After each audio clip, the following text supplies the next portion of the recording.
আসসালামু আলাইকুম। আশা করি ভালো আছেন। যে ঘটনাটি বলতে যাচ্ছি সেটা আমার এক চাচার ঘটনা। তার খুব শখ ছিল সে কালো জাদু শিখবে, তাই এক তান্ত্রিককে গুরু মানা শুরু করে সে। চাচাকে সে বলল, তুমি যদি কালো জাদু অর্জন করতে চাও তবে তোমাকে একটা কাজ করতে হবে, সেটা তোমাকেই করতে হবে।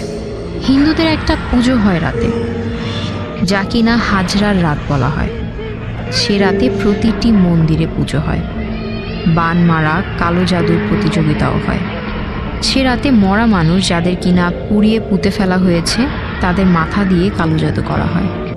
তান্ত্রিক চাচাকে বলে সেই রাতে চাচাকে কালী মন্দিরের মূর্তির জিহবাটা ভেঙে আনতে হবে, যে করেই হোক। চাচা রাজি হয়ে গেল। রাত 2টার দিকে সে বের হলো কালী মন্দিরের দিকে। কথা মতো কাজ করলেও মূর্তির জিভ ভেঙে চাচা বেরই হতে পারছিল না।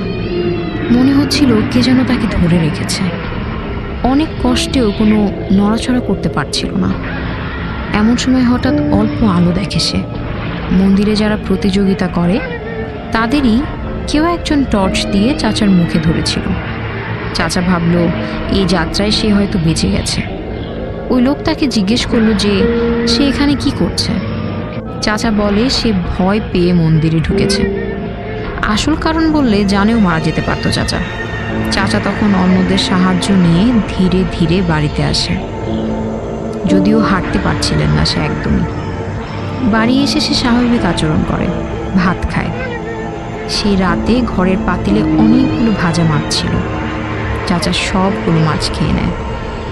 পরদিন সকালে তাকে ডাকতে আসলে মা দেখে ছেলের মুখে কালি মাখা, আর বারবার সে বলছে আমার জিহ্বা ফেরত দে। মা ভয় পেয়ে হুজুরের কাছে নিয়ে যায় চাচাকে। কোনোভাবেই চাচা সুস্থ হচ্ছিল না। পরে মাকে পানি দেয় হুজুর, বাড়ির চারপাশে ছিটিয়ে দিতে বলে, আর তাবিজ দেয় চাচাকে পরিয়ে দিতে। তারপর থেকে চাচা মোটামুটি ভালো হয়ে ওঠে। সেই তান্ত্রিকের কাছে গিয়ে চাচা বলে এরপর জিহ্বার ব্যাপারটা। তান্ত্রিক অনেক কিছু বললেও চাচা প্রথমেই জিহ্বাটা দিতে চায়নি। তান্ত্রিক এরপর জিহ্বাটার জন্য টাকা দিতে চাইলে চাচার সন্দেহ হয় এবং সে না বেঁচেই চলে আসে। পরবর্তীতে চাচার একটা বাচ্চা হয়, কিন্তু সে মারা যায় নিজ থেকেই ক্ষত বিক্ষত হয়ে। তখন চাচা হুজুর ও অন্য তান্ত্রিকের কাছে গিয়ে পাঠা বলি দিয়ে আসে। এখন চাচার এক ছেলে এক মেয়ে, সংসারটাও সুখের। অতীতে সেই সমস্যাগুলো এখন আর নেই।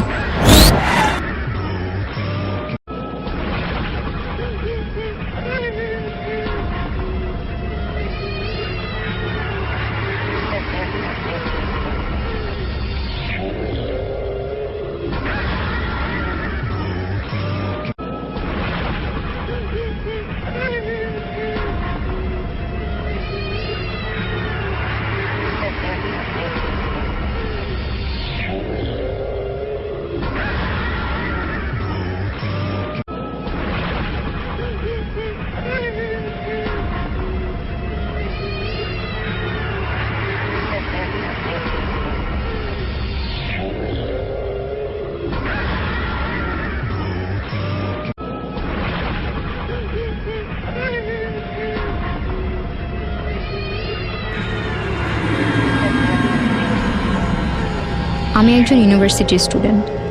আমার বাসা নারায়ণগঞ্জে। এই ঘটনাটি আমি আমার নানুর কাছ থেকে শুনেছিলাম। আমার নানু বলেছে নানুর এক দুঃসম্পর্কের রিলেটিভের সাথে ঘটে যায় ঘটনা। নানু যেভাবে বলেছে ঘটনাটি সেভাবেই লিখছি। সেই রিলেটিভ ও তার বন্ধুরা একদিন প্ল্যান করলো ফজরের একটু আগে মাছ ধরতে যাবে। মাছ ধরে এসে গোসল করে নামাজ আদায় করবে। ওরা ঠিক করলো যে রাত 3টার সময় মাছ ধরতে যাবে। তখন ওই রিলেটিভ তার বন্ধুদেরকে বলল যে তোমরা যখন যাবে তখন আমাকে বাসা থেকে ডেকে নিয়ে যেও। এই বলে সবাই নিজের বাসায় গিয়ে ঘুমিয়ে পড়ল। মাঝরাতে হঠাৎ ওই রিলেটিভের ঘরের দরজার টোকার শব্দ শুনে উনি দরজা খুলে দিলেন। খুলে দেখলো যে তার ওই বন্ধুরা। পরে তিনি তাদের সাথে চলে যায় মাছ ধরতে, কিন্তু একবারও খেয়াল না করে যে ঘড়িতে কয়টা বাজে। আনুমানিক তখন 12টা অথবা 12:30 বাজে। পরে মাছ ধরতে যখন পানিতে নামলো তখন ওই রিলেটিভ একদিকে আর তার বন্ধুরা অন্যদিকে মাছ ধরছিল। এটা দেখে তিনি তাদের বলল, ওইদিকে কেন, এইদিকে আসো, এইদিকে অনেক মাছ আছে।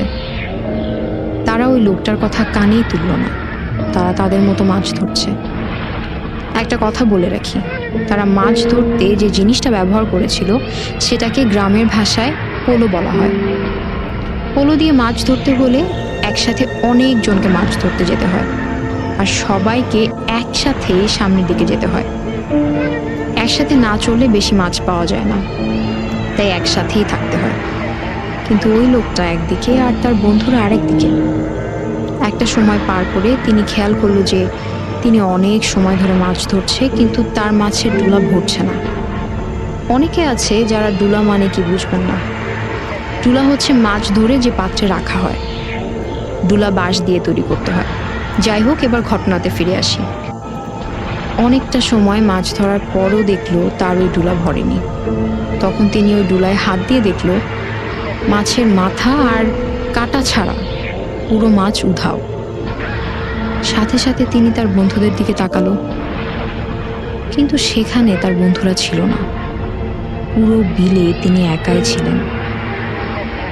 তারপর ওনার বুঝতে বেশি একটা কষ্ট হলো না যে তার সাথে অস্বাভাবিক কিছু একটা হচ্ছে। ওই লোকটা আবার আমল করত, 5 ওয়াক্ত নামাজ পড়ত।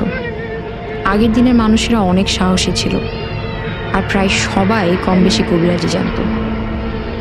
এবার তিনি দেখল পানির নিচ থেকে ভয়ঙ্কর চেহারার একটা মানুষের মতো অবয়ব।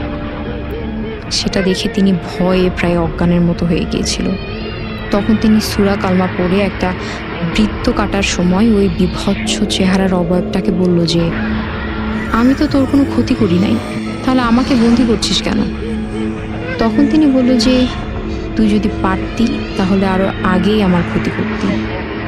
এই বলে তিনি বৃত্ত কেটে বাসায় চলে আসে।